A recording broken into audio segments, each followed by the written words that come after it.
মাসুদ যাকে হত্যা করছে এই ছেলে শরীফ ওসমান হাদি, সে বিএনপি রাজনীতির সাথে ছিল না, জামাতের রাজনীতির সাথে ছিল না, এমনকি ছাত্রদের সংগঠন এনসিপির সাথে সে ছিল না। সে এককভাবে শুধুমাত্র এই দেশের জন্য এবং এই দেশের মানুষের অধিকারের জন্য সে কাজ করেছে। সবাই তো বলে আমরা দেশের জন্য কাজ করি, আমার কিছু পাওয়ার নাই, চাওয়া পাওয়ার নাই, আমি শুধু দেশ পত্রিকাকে দেওয়ার জন্য আমি রাজনীতি করি। সবাই বলে না? সবাই বলে। কিন্তু খুনিরা এতগুলো দল, এতগুলো ব্যক্তি থাকার পরেও কেন হাদিকে টার্গেটে নিল? হাদি ছিল খুবই ইন্টেলিজেন্ট, খুবই মেধাবী ছাত্র, তার উপস্থিত খুব বুদ্ধি ছিল। যে কোনো টকশোতে সে ফ্রান্টা কাউন্টার দেওয়ার মতন তার যোগ্যতা ছিল, তার কোনো ভয় ছিল না, সে ছিল অকুতভয়। সে ইন্ডিয়ান হেজিমনি এবং সাংস্কৃতিক আগ্রাসন থেকে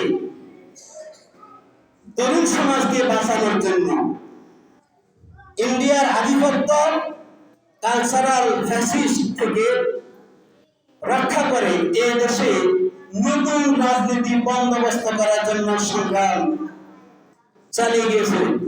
সে বস্তা ফসা রাজনীতির অবসান ঘটানোর জন্য সে কাজ করেছে। আপনাদের বস্তা ফসা করতে, বস্তা ফসা কি? আমরা যাদেরকে ভোট দিই আবেগে ভোট দিই।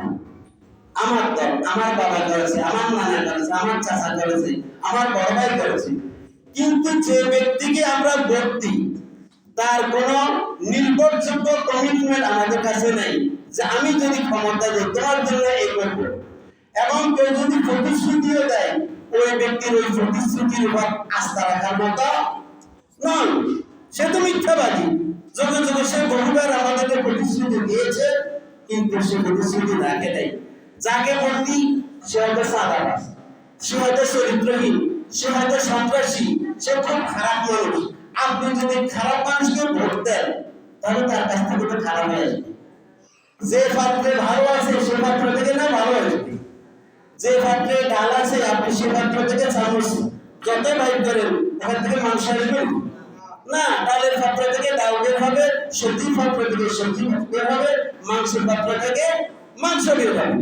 এখন কথা হচ্ছে শরীফ ওসমান হাদির কথা হচ্ছে যে আমরা শুধু এই দেশের মানুষকে ধোঁকা দিচ্ছি, আমাদের দেশের রাজনীতি এই দেশের মানুষকে ধোঁকা দিচ্ছে। কেন এই ধোঁকার রাজনীতি কেন চলবে?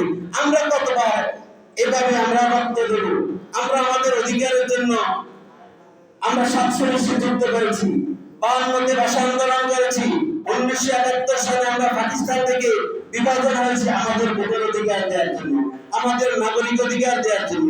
কিন্তু পাকিস্তান থেকে আমরা আলাদা মানচিত্র পেলেও আমরা ইন্ডিয়ার পেটে চলে গিয়েছি। 54 বছর তারা আমাদেরকে লুটে ফুটে খেয়েছে। আমাদেরকে এমপি হবে, আমাদেরকে মন্ত্রী হবে, আমাদের দেশে কে বাঁচবে, কে টার্গেট কিলিংয়ের শিকার হবে, সেটা সব নির্ধারণ করতে ইন্ডিয়া। আজও শরীফ ওসমান হাদিকে সেই ইন্ডিয়া টার্গেট করেছে। আমাদের দেশের কিছু অবহেলাকারী দেশ বিরোধী যারা গোলামীকে পছন্দ করে তারা ওদের কাছ থেকে মোটা টাকা নিয়ে আমার শরীফ ওসমান হাদিকে হত্যা করেছে। সে এমন ব্যক্তি, সে যদি ইচ্ছা করতো 5 আগস্টের পরে এখন সে 1000 কোটি টাকার মালিক হতে পারত, কিন্তু সে কোনো টাকা দিয়ে শরীফ ওসমানের মাথাকে কেনা যায়।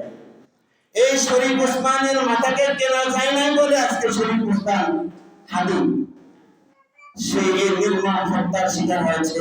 আল্লাহ তাকে শহীদ হিসেবে মঞ্জুর করুন, সবাই আমিন বলুন। সে আমাদের আগামী দিনের উজ্জ্বল নক্ষত্র হিসেবে জল করে জ্বলছিল। এখন ইন্ডিয়া চিন্তা করলো আমাদের যে গোলামরা, ইন্ডিয়ার গোলামরা চিন্তা করলো এই যদি বেঁচে থাকে আমাদের ভবিষ্যতে খানাও থাকবে না, লিখতে থাকবে না। এই জন্য তাকে জমিন থেকে হত্যা করতে হবে, তাকে জমিন থেকে শেষ করে দিতে হবে, তাকে হত্যা করতে হবে। মুমিনের কোনো মৃত্যু নেই, মুমিনের কোনো মৃত্যু নেই। শরীফ ওসমান হাদি জানতে পেরেছে তাকে হত্যা করা হবে, সে বলল হত্যাকে আমি ভয় পাই না। হত্যাকে আমি ভয় পাই না। কোন রাজনীতিবিদ গড়ে উঠতে পারে না। রাজনীতিবিদ মারা যাবে ময়দানে, রাস্তায়। তাকে হত্যা করা হলো।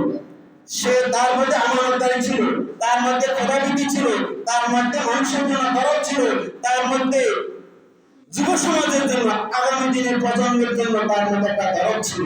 এই জন্য সে লক্ষ্যে দেশের জন্য, দেশের জনগণের জন্য কাজ করতে যাচ্ছিল। এখন ইন্ডিয়া এবং তাদের গোলামরা চিন্তা করলো, ক্ষমতাকারীরা চিন্তা করলো, আমাদের আগামী দিনের ভবিষ্যৎ শেষ, প্রত্যেকটা মানুষকে সে সজাগ করবে, সচেতন করবে, এই জন্য তাকে হত্যা করতে হবে, তাকে মেরে ফেলতে হবে। সে আজ মরে অমর হয়ে গিয়েছে। আল্লাহ তাআলা বলেন, ولا تقولوا لمن يقتل في سبيل الله أموات। যারা আল্লাহর রাস্তায় আমার খুশির জন্য, মানুষের জন্য, দেশের জন্য মৃত্যুবরণ করলো, তোমরা তাদেরকে মৃত বলিও না। বাল আহইয়াউ ওয়ালাকিন লা তাশউরুন। বরং তারা জীবিত। তারা কি জীবিত? তারা যে জীবিত সেই জ্ঞান তোমাদের কাছে নাই, তোমরা সে কথা জানো না। আমি জানি আমার শহীদ নবীদের ফেরেশতা কার? শহীদদের জান্নাতে নবীর ফেরেশতা স্তর, নবীর ফেরেশতা শহীদ। শহীদরা কখনো মৃত্যুবরণ করে না। আল্লাহ বলেন, কে বলেন? আল্লাহ বলছে জীবিত। আপনার কি কোনো সন্দেহ আছে? নাই। আল্লাহ আরো বলেন, ওয়ালা তাহসাবান্নাল্লাযীনা কুতিলু ফী সাবিলিল্লাহি আমওয়াতান।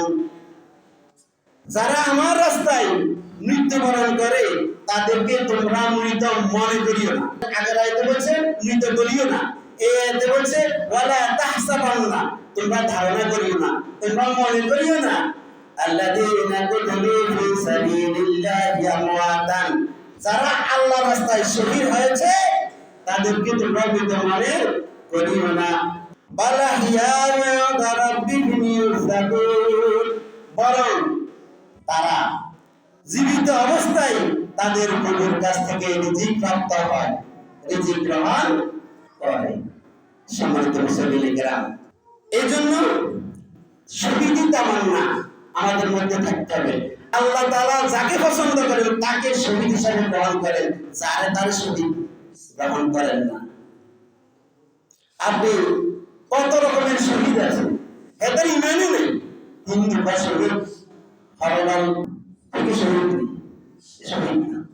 শহীদ হচ্ছে আপনি আল্লাহ সন্তুষ্টির জন্য কাজ করতে গিয়ে আপনি যদি মৃত্যুবরণ করেন, আল্লাহর পথে থেকে যদি আপনি মৃত্যুবরণ করেন, তাহলে আপনি শহীদ। অন্যথায় আপনার এই শহীদের কোনো ভ্যালু নেই। সেটা কাগজিক শহীদ। ওই যে কাজী গরু কাগজে আছে, গোয়ালে নেই, বিষয়টা এরকম হবে। প্রকৃতপক্ষে যারা আল্লাহ তাআলার সন্তুষ্টির পথে থেকে মৃত্যুবরণ করে তারাই হচ্ছে কি আল্লাহর কাছে শহীদ।